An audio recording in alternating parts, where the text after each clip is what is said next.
Thank you. Go ahead, Introduce him. Yeah, I forgot. This is a cat who came in from L.A. to sit in with us tonight, and let me just say that everybody tries to sound like this guy on guitar. Nobody even comes close. Eddie Van Halen.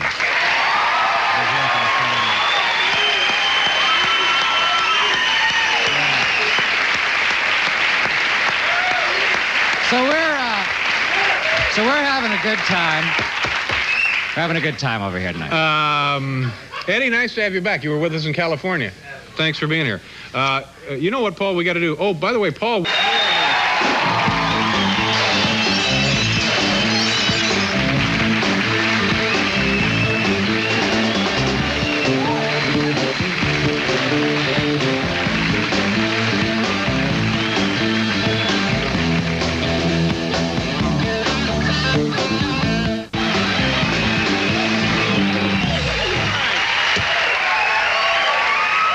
Welcome back to the program. We have a wonderful show, and Eddie Van Halen will be playing an entire song with the rest of the band later, right, Paul? Yes. What are you going to be playing? We're going to do Panama, a little tune of Mr. Yeah, Paul, am I going to sing or? Well, Paul? I'm into kickboxing now, and I'm. My first guest tonight was one of the stars of a very successful television series called One Day at a Time. She is also married to one of the gentlemen in our band tonight. She will soon be seen in a movie on this network. It's called Silent Witness. It's now 12:48:40. Please welcome Valerie Bertinelli.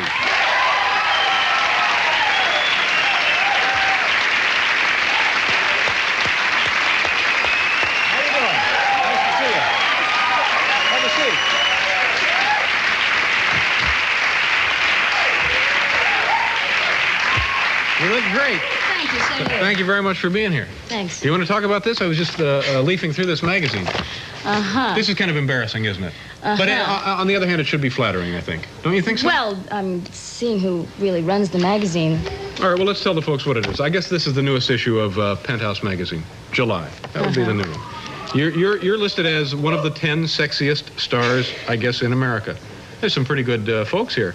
Yeah, right between Pia Zadora and Sophia Loren. You don't think that's a good place to be? Hey, who am I to say? Victoria No, Principal? I mean, come on. I mean, how can you really take this, though? I mean, Bob Guccione? I mean, who wants to be one of his 10 sexiest women? Oh, so you don't... Yeah, well, I see. That's... Yeah, so it's a kind of a double-edged sword. What? Would you? I mean, come on. Ugh. Yeah. You seem a little tense tonight. Well, my husband's over there. And you're nervous of talking about this in front of your husband? No. He calls me number 9 now. So. Well, I see. Well, Never mind. Kind of cute. Now, you mentioned Eddie is here, of course, and you're here. And then now there's another little bit of intrigue with you and a member of the band tonight. Well, Paul, shall we talk about it? This isn't really the way Paul to keep and I dated when I was 16. Folks, you're not getting paid for any of this, okay? Now, you and Paul went out and you had dates when you were 16? Yeah, we had 2 of them, and then he dropped me like that. Broke my heart. How old was... There's no way to keep a band together, Valerie. It's hard enough. Now, how old were you, Paul? What were the circumstances? Well, I was a little older than Miss Bertinelli at the time.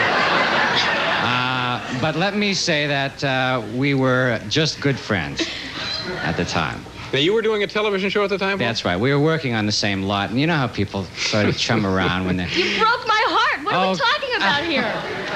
Your girlfriend called me. He never called me back. No. He took me to a movie. We went out on New Year's Eve. Your girlfriend called. I never heard from you again. I can't believe you're saying this. Now, you were It was a long time ago, and how things were... It was 9 years ago. Now you're married to a fabulous guy. Now, you were living at home at the time? I was living with my parents. Yeah. Now, Paul shows up on the front door? I really don't remember. How did we first go out?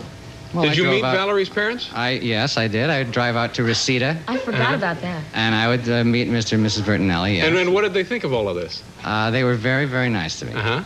And what did they think of you? And they thought I was a lovely young boy, 27 years old at the time. Yeah, 27-year-old boy. Oh. Yeah. But Miss Bertinelli and I were just good friends. Yeah, we had a good time, didn't we, Paul? Yeah. Just good friends. And now, Back then, you were what, number 2, number 3? Touche. Had to say something. All right, well, let's move on to other things. Can we? We already talked about that. Mm-hmm. Oh, you pick. I'll tell you what, you study this over. In fact, you want to go back to the dressing room and look this over and come back later?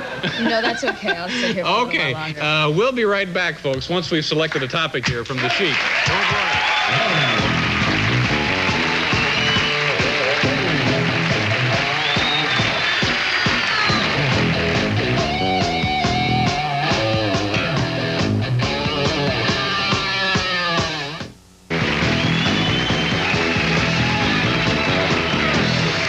Welcome back to the program, ladies and gentlemen. We have Valerie Bertinelli here, also Sandra Bernhardt, and of course Eddie Van Halen with our band. How old were you when you started acting? Very young, I guess. Very young, yeah. What was the first job 11. you had? 11. Yeah. I did a JCPenney's commercial because I fit into the dress, actually, is the reason I got the job. Mm-hmm. Did you have lines? No. I had to eat a chocolate bunny, and I remember the director being very angry with me because I couldn't eat the bunny correctly. Mm-hmm. It's very upsetting when you're 11 years old. I would think so. Yeah. And from that, what was your first theatrical part? Well, first theatrical, well, I did Chomps, but let's not talk about that. Chomps? Yeah. If you have cable or something out here, I mean, it's the thing about the dog, this electronical dog that goes around biting people. Chomps? An electronic Chomps. Dog? And yeah, what part? Canine Home Protection Service, actually, is the... Oh, I see. Acronym. Yeah. And what did you what part did you play in Chomps? I was the girlfriend of the inventor. Wow, I've not seen this show. Has anyone seen this program? Well, I was 17. Is it still on the air? That's really a poor taste. Well, now, is it still on the air, the show? No, Oh, that on cable every so often. But One Day at a Time was really the first big break. Mm-hmm. Yeah, and how old were you when you got that? I was 15. And how long was that show on the air? 9 years. That's amazing, isn't it? Yeah. Yeah, and you're probably glad that Pat Harrington is now out of your life, aren't you? No, it's a joke. It's only a joke. We're just joking here. I know. I like your jokes. Yeah. And now, what's it? Now you're a little nervous here because you mentioned your husband is here. Do you travel with him a lot when he works? Well, when he used to go on the road, honey. He's spellbound by the conversation. They're doing one of these. No, I used to go out with him. Now, what is that like being, I mean, here's a man who's probably sought after by virtually every female who shows up at the program. Is that difficult to deal with? Well, yeah, it was in the beginning. Now it's just, I slap him out of the way or whatever. No, in the beginning, it was very strange because, like, we would be walking out of the forum or wherever after he had played, and he would have his arm around me, and girls would come up and start pinching his butt and, saying, Eddie, kiss me, kiss me. He's got his arm around me. I'm going, excuse me, but I'm here. Hello? And so they pinched strange. your butt and kissed you? Hey. But it's now, doesn't that drive you nuts these days? Well, he doesn't go out on the road anymore. And do you worry? Now, there are things written about you, too, in certain publications. Does that bother you? Would make me crazy. All these things that you're bringing up, really used to bother me immensely. And now it's like, well, we've been together now 5 years, and I've gotten used to him and his world. And he's gotten used to me and my world, so it's really not that bad anymore. But all those things really used to bother me. But if you see something in a newspaper, even though you probably don't believe it, but when you see it in print, it must be a real jolt, huh? Well, yeah. A couple years ago, I saw an article about he was having an affair with an elevator operator named Patty. Wondering about that one.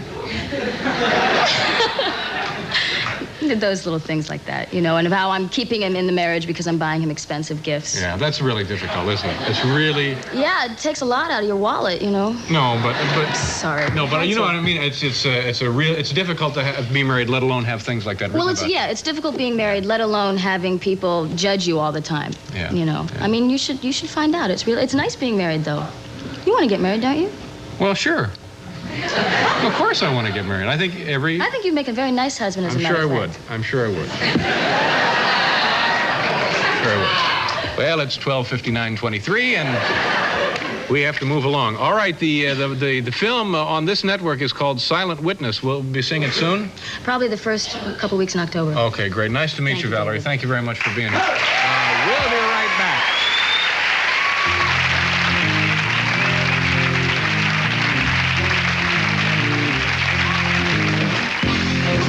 music with Eddie Van Halen. Come on back.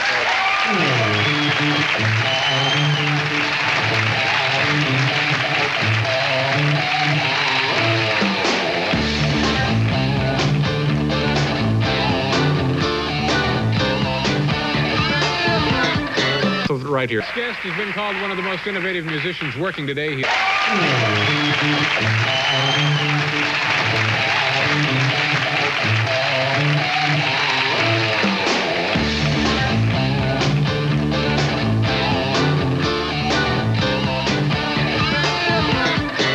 Right here. This guest has been called one of the most innovative musicians working today. He is the leader of a band bearing his name, and it's a pleasure to welcome him back once again with our band tonight. Here he is, Paul Schaefer, Sid McGuinness, Steve Jordan, Neil Jason, and Eddie Van Halen. Gentlemen.